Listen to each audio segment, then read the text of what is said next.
What's up？我是一方。今天这部影片要来解开这个赛博朋克2077千古未解的谜题。在夜城里逛着逛着，能看到这些奇怪的雕像，6只脚，4只手臂，但这些神秘的雕像都是摆着一样的姿势，一样的细节，坐落在夜城的6个地方。谜题非常的神秘，从游戏一开始 bug 还一大堆的时候就存在了。Reddit 论坛甚至还有一个专版，从游戏发售讨论到现在每天都有着1-2篇的讨论文章啊，这个热度十分的夸张。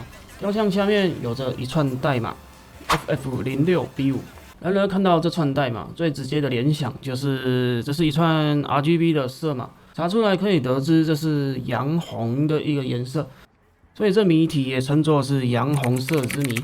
从发售开始到 2.0 更新之前，总是有一群玩家搜索这个谜题的线索，但是都只能找着零碎的线索，东拼西凑，始终找不出这个到底是什么东西。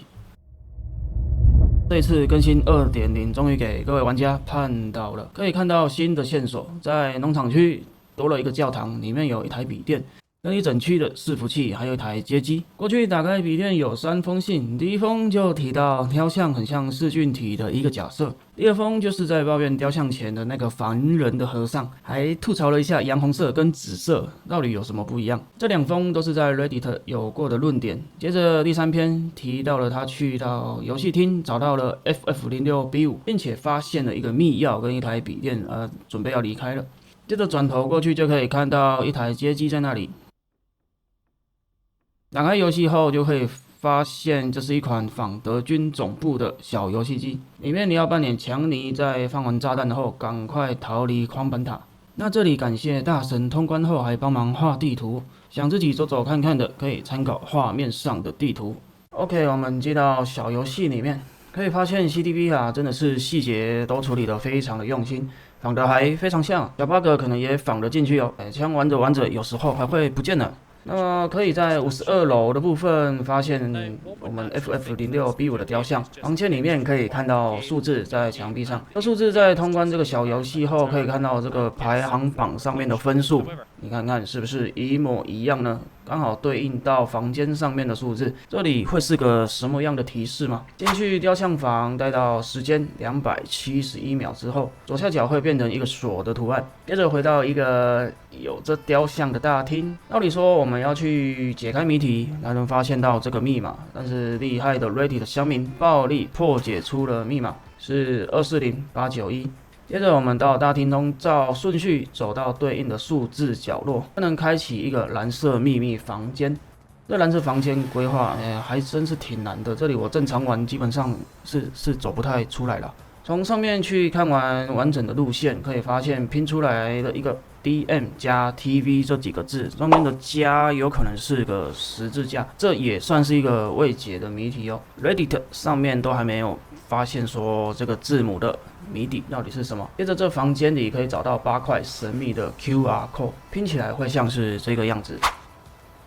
但奇怪的是，偏偏怎么找都少了上面这一块。后来才发现，要解开这一块需要用到一个解码法。那么猜猜这个解码法是什么名字呢？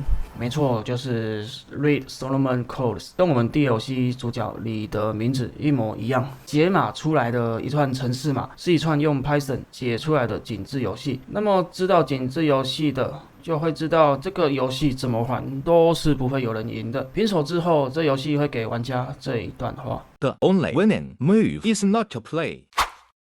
其实这密码有被跟动过一次哦。起初这密码乡民真的是找破脑啊，往回推还是找不出任何的线索，最后还是得寻求暴力破解的方式。当时 CT 跟 Redscript 还没有更新完全，就只能用 Redmod 去开发一个脚本，终于挖出了一串数字在这里。谜底揭晓之后，还是找不出任何的关联。乡民代表忍不住了，去联络 CDPR， 才发现 CDPR 把密码给搞错了。这一通知直接在 2.01 版本更新的时候，把密码给直接改了。发现错误改正之后，这密码总算找得出它的解法了。直接抄解答就不有趣了，解密有趣的地方还是在于发现谜底的过程呢。Later。那么这里的线索就要从巫师3的一个图腾说起。在12月的时候 ，CDPR 给次世代的巫师3做了一个更新。时隔这么久的更新，一定有猫腻。果不其然，在一个秘密的地堡里，可以发现到这么一个图腾。这图腾上面的符文可以先记一下。根据字母的对照，可以看到图可以有对应的英文字母。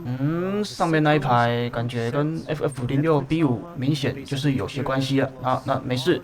这边我们继续看下去。更新后过没多久，就有很多人发现，在垃圾堆的一台笔电，打开映入眼帘的是一个响尾蛇的符号。玩过巫师的基本上就能一眼认出，这是一整面的巫师文字。这些符文就是我们的密码对照表了。对照一下翻译的字母，解出来的英文字母如下。那经过观察可以发现，一个十字看作一行，可以看到上面有很多 YP 重复，第二行有很多 OY 重复。那其实这里发现规律的话，就表示离解谜的谜底不远了。解密的过程有兴趣可以到 Reddit 看看。这边下面有放个连结，我脑子不好也看不太懂啊，这边也看了1、2天，就不多做说明了。解密完可以发现这是一个2到61的质数表，在整理回推可以找出对应的代表数字，依照这个规律再回去看看响尾蛇，就可以把全部的数字推导出来了，分别是下面这个样子。这8组密码用16进位转成10进位就可以转换成下面的密码，这些就是伺服器的新密码了。再回去打开笔电，就能看到一段新的程式在执行。这里给到了一个坐标，找到后，就是我们之前看过的这张床垫了。一样的流程，可以在这里触发一段新的动画。我们来看一下，金色的正方体里面又是一串 QR code， 过去后可以看到一段文章。那这里总结一下大意，就是在呼吁寻找的人找到这里，就可以替自己开心一下啦。但是你们可以停下来了，再找是没有意义的。语气非常的高大上啊，完全不知所以然。那接着放着一台车给你找到就算了啊，那不用再找了。解谜到这里基本上就没了，目前也找不出另外的线索。那么知道为什么叫各位不要去解这个谜题了吧？因为根本没有谜底啊，剩下的都是各位的猜想跟推论，没有一个确定的解答。搞不好 CDP 啊，只是不停的放出线索，再接着一个解答又放出了一个线索，再接着一个解答。CDAP 啊，贝贝，大家玩这个侦探小游戏。Later。醒来之后，除了旁边多了一台车，电脑也会多了6个文字记录。有兴趣的可以自己过来看看。那么作者就是博学家本人了，叙述着自己感觉就像脱离了夜城，到了一个奇怪的空间，看到了一个人正盯着一块荧幕，荧幕上正是夜城的风景。在看着荧幕的观察者，基本上就是暗示正在玩着这游戏的玩家们了。正当博学家想要接触观察者时候，竟然也看见荧幕中的自己，似乎有种无形的力量把他带到别的地方，他就这样消失不见了。那么就跟响尾蛇一样，博学家顺着线索绕了一圈，最后的解答竟然